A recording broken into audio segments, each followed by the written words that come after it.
punching the holes. Part 2. So, or you could clamp it to the wood, right? Either or. If you're worried about it.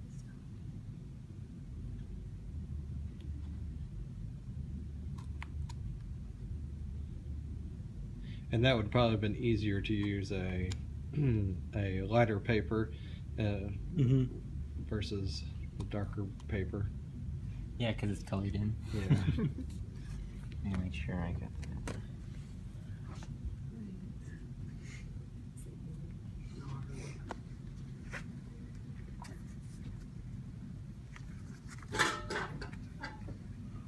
If you're having trouble seeing, I'm getting pretty close to all his hands and stuff like that, so you guys will be able to, if you need to, pause the video.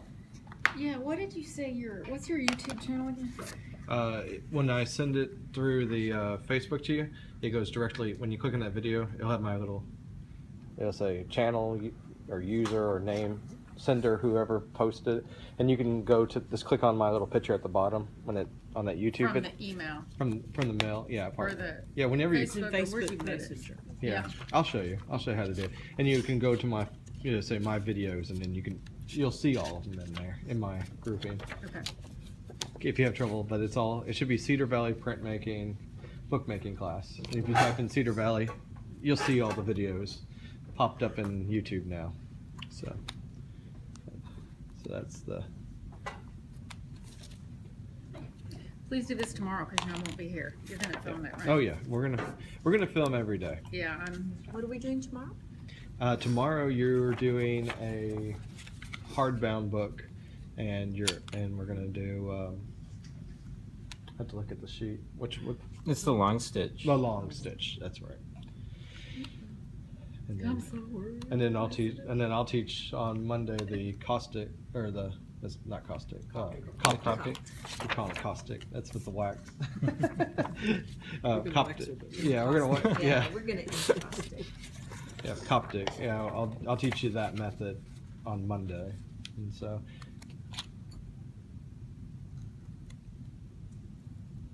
Because I got that one down. That's what I've been doing all of them on. What is like the kettle stitch? Is that something even different? If you use it and when you do the Coptic and this binding, Okay. it's just I just saw the names of the yeah. video. I haven't watched it. it's just a type of knot when you're binding,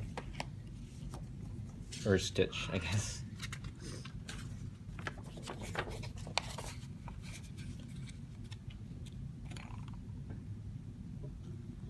But like I said, if you have any friends who are liking what you're doing, your show, and they want to learn how to do it, I mean, this is why I make the videos.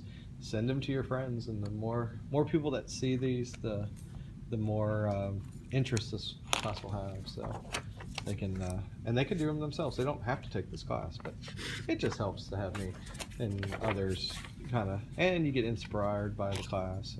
So.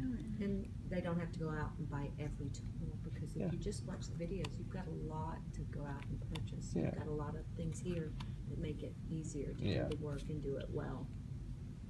Yeah, we're kind of like a one-stop shop on tools around here a little bit.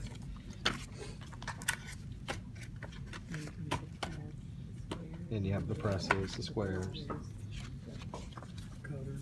cutter, yeah. And then all my donated scraps from the communities that I'm really pleased about them. Because otherwise it does get messy. And like I said, I'd like you guys to help with all the donations. When I told people, I'd like you to think about making a book for either it's going to be for it's mostly for fallen soldiers, and so they can, when they're going through the therapy process, to give them a journal to go through. And so I'd like you to make a patriotic journal. Okay, so went ahead and punched all the holes, so you guys will see. Hopefully you can see the holes. And then we're just going to line this up with this end, and we're going to start sewing my first signature in, but just make sure you have it lined up towards you. Would it help to clamp that possibly? You can, but you will be moving it around, and you're just going to start from the bottom all the way to the top. Okay. if you just get a lighter piece of wood, I guess you should be okay holding this up and down, because you are going to have to lift it off the ground or off your tabletop. I saw one of them where it was wide enough, or it had kind of a stair step, so you could turn it on its end to sew.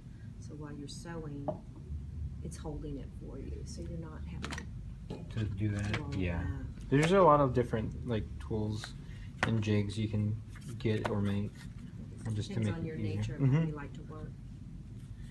And I'm gonna go ahead and measure out the threads. So that's 7. I'm gonna go 7 times.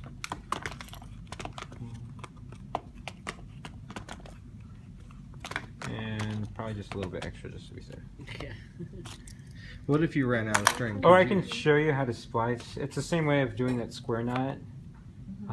When you splice and Tuck it back in. tuck it back in, or even if it's in the, it would be best if it's somewhere in the opening. So I'll show you where you're sewing. That way it doesn't get caught in one of the punctures of your signatures or anywhere else where it can actually tug it through. But you can always just square knot it and cut off the ends of where it's not. And is that one pre-waxed? No, it's not pre-waxed. Does it matter with this because it's a fine thread? Yeah, it should be fine. You can wax it. I'm fine with not waxing these. Just preference. They still work well for me.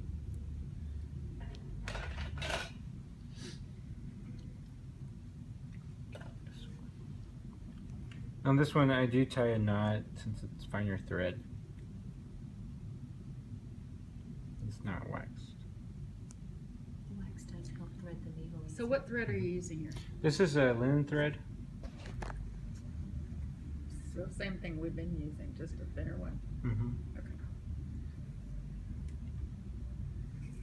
Okay. Okay. Since I have that. And like I said, it's easier to stand up to do this because you can let that string lay out. Yeah. If you're So I have it flipped out.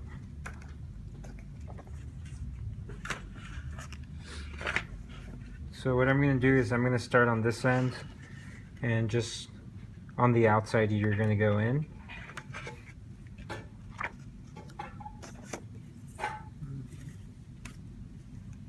Since I have that count, and just be careful because you can kind of get caught a little bit, tie knots on your thread if it's kind of long. And what I like to do here, since that's going to be used, or we're going to tie that out a little bit later, I'm Or just could you going just to, take a piece of masking tape and tape it down? yeah, I'm just going to tape it down. That's what I was going to do. If you could pass me some of that blue tape. Cool, thank you. You don't have to worry about it pulling out as you work. Yeah. Why do you have to use the board? Yeah, I was just about to ask. You don't have to. It's just, it's better to line everything up, unless you could use your tabletop or something. Or If you do it freely, it might not be as taut if you were to use something like flat to tape it onto.